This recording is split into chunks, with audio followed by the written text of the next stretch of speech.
Hello बच्चों, जय श्री कृष्णा, राधे राधे। बच्चों, हम आशा करते हैं कि आप लोग बढ़िया होंगे, मस्त होंगे, अच्छे होंगे और आपकी जो बोर्ड परीक्षा की तैयारी है वो बहुत ही अच्छे तरीके से, बहुत ही बेहतरीन तरीके से चल रही होगी।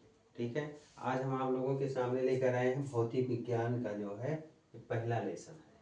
ठीक है।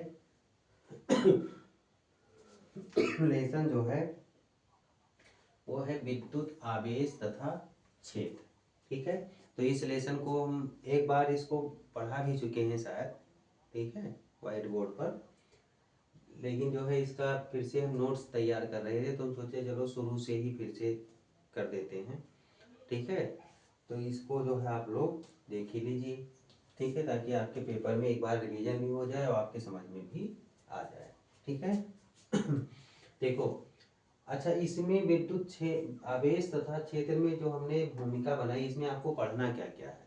तो पढ़ना है विद्युत आवेश, विद्युत क्षेत्र, भौतिकी के एक अत्यंत महत्वपूर्ण शाखा जो है स्थिर वैद्युतिकी के मूल विषय के बारे में। इस अध्याय में हम विद्युत आवेश, कूलाम का नियम, विद्युत क्षेत्र रेखाएं तथा गॉस का नियम अध्ययन करते हैं। इतना चीज आपके टॉपिक में दिया गया है इसमें। अब जो दिया गया है विद्युत आवेश यानी इलेक्ट्रिक चार्ज हम किसे कहते हैं। ठीक है, विद्युत आवेश जो है इलेक्ट्रिक चार्ज हम किसे कहते हैं।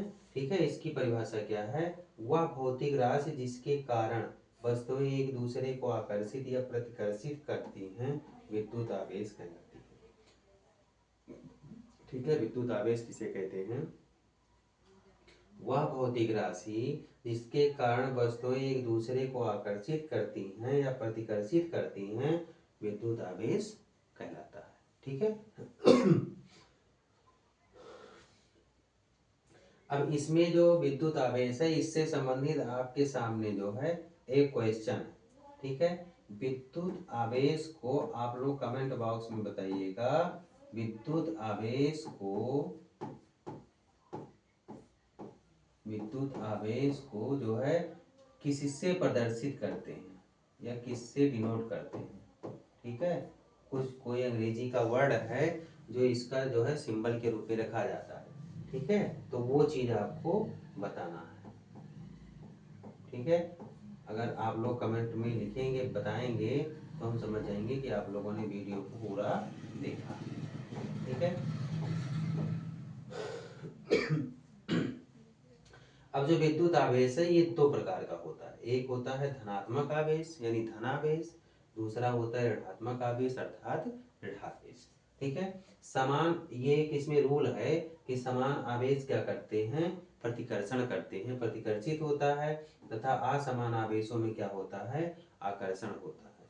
ठीक है। इसका जो एसआई मात्रक है यानी इंटरनेशनल, वो क्या है, कूलाम है, जिसको सी से प्रदर्शित करते हैं। ठीक है, इसका एसआई मात्रक क्या है, कूलाम है।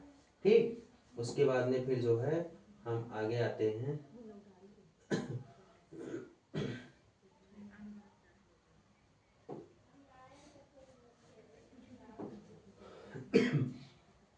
आवेश संरक्षण का नियम। ठीक है, बस कुछ खास इंपॉर्टेंट टॉपिक इसमें लिया गया है थोड़ा सा रिवीजन करने के लिए, बाकी जो है पूरा कंप्लीट लेसन नहीं बनाया गया है। आवेश संरक्षण का नियम, किसी पृथक तंत्र में कुल विद्युत आवेश सदैव संरक्षित रहता है।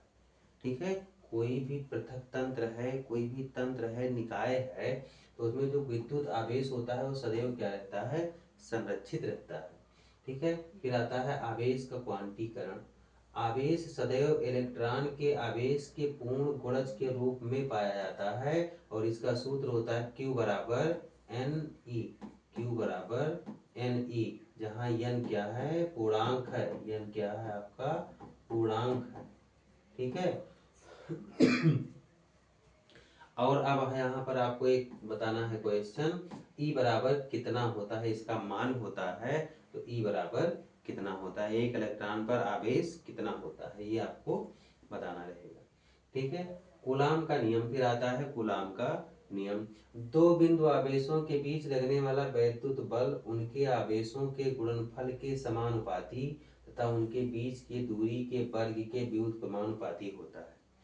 ठीक है, ये जो है कूलाम के नियम का जो है सिद्धांत है कि दो बिंदु आवेशों के बीच लगने वाला बल उनके आवेशों के गुणनफल के समानुपाती तथा उनके बीच की दूरी के वर्ग के व्युत्क्रमानुपाती होता है।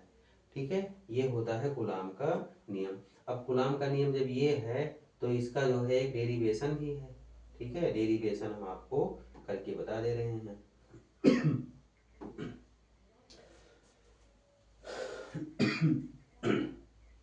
मान लीजिए कि दो बिंदु आवेश है, ये है आपका Q1 और ये है आपका Q2।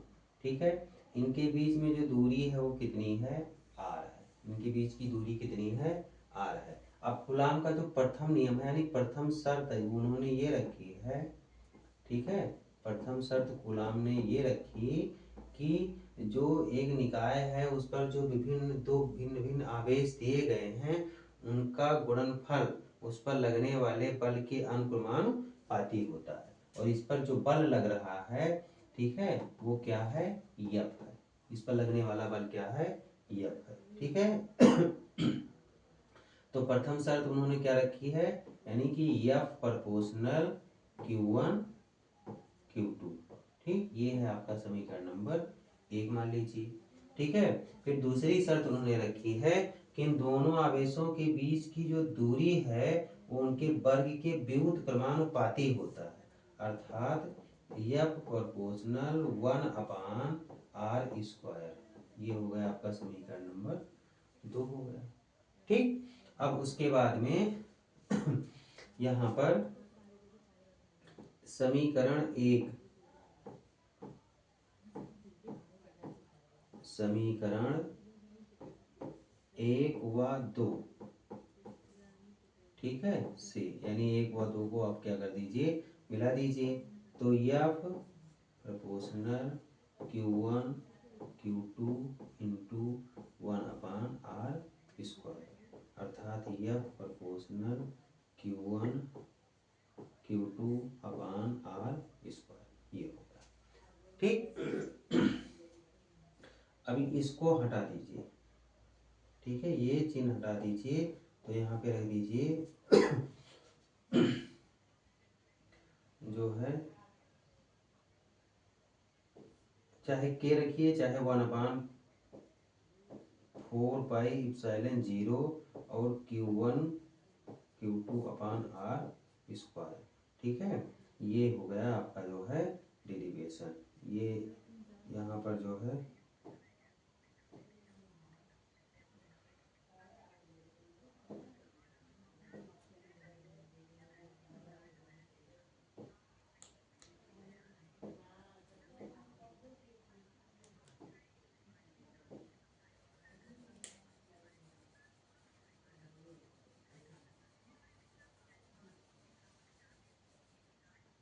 मिट नहीं रहा है।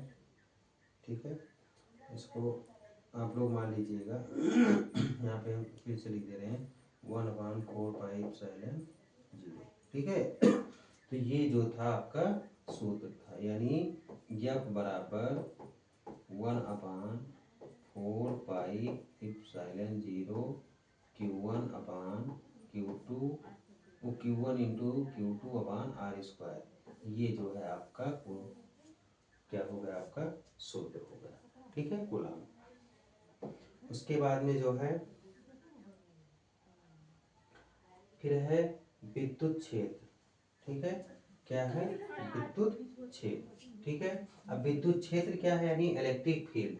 परिभाषा इसकी क्या है, किसी आवेश के चारों ओर का वह क्षेत्र जहां अन्य आवेश विद्युत बल का अनुभव करता है विद्युत क्षेत्र कहलाता है। विद्युत क्षेत्र की तीव्रता E बराबर F/Q0 होती है। ठीक है, यह सही मात्रक न्यूटन प्रति कूलाम होता है। ठीक है, बिंदु आवेश के कारण जो विद्युत क्षेत्र होता है वो E बराबर KQ/r², ये होता है इसका सूत्र। ठीक है, उसके बाद में फिर है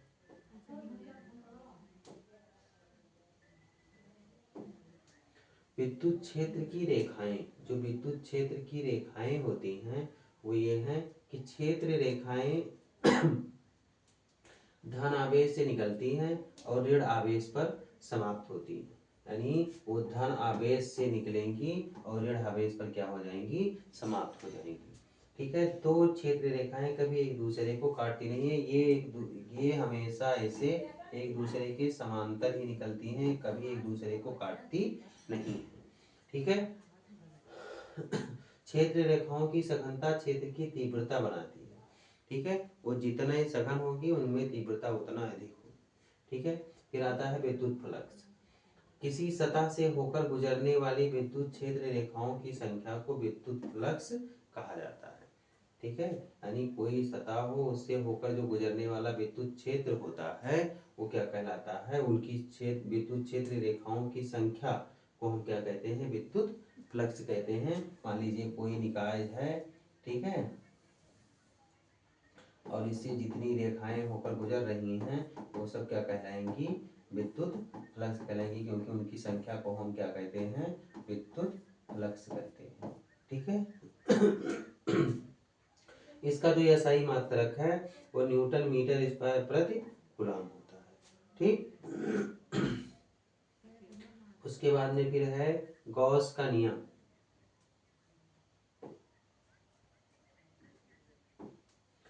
गॉस का नियम जो है इसका क्या है कि किसी बंद सतह से होकर जाने वाला कुल विद्युत फ्लक्स, यानी जो निकाय है वो कैसा होना चाहिए, बंद होना चाहिए। और जब वो निकाय आपका बंद होगा तो उससे जितने भी जो है विद्युत फ्लक्स होकर गुजरेंगे, विद्युत फ्लक्स होकर गुजरेगा तो विद्युत फ्लक्स में क्या गुजरता है, वो क्षेत्र रेखाएं गुजरती हैं। अर्थात इसमें गॉस नियम के अनुसार भी जो बंद निकाय है उसमें क्या गुजरेंगी, सारी विद्युत क्षेत्र की रेखाएं गुजरेंगी।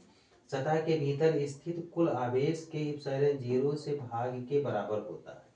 ठीक है, यानी किसी बंद सतह से होकर जाने वाला कुल विद्युत फ्लक्स उस सतह के भीतर स्थित कुल आवेश के इप्सिलॉन 0 से भाग के बराबर होता है। अब इसका उपयोग कहाँ कहाँ किया जाता है, अनंत लंबी आवेशित तार पर, ठीक, आवेशित गोला और उसके बाद में समतल आवेशित चादर पर, इन 3 जगहों पर इसका जो है हम उपयोग करते हैं। ठीक है, तो ये जो है इतना बहुत शार्ट सा नोट था आपका। ठीक है, हल्का फुल्का शार्ट नोट था। इससे संबंधित जो ऑब्जेक्टिव क्वेश्चन है वो हम जो है नेक्स्ट वीडियो में लेकर मिलेंगे। हम आशा करते हैं कि जो है आप लोगों के समझ में आया होगा वीडियो। यदि आप लोगों की समझ में आता है, अच्छा लगता है, तो आप लोग जो है इसको अपने मित्रों में, अपने दोस्तों में और हितैषियों में शेयर कीजिए कि जो है इससे और बच्चे भी इसका लाभ ले सकें।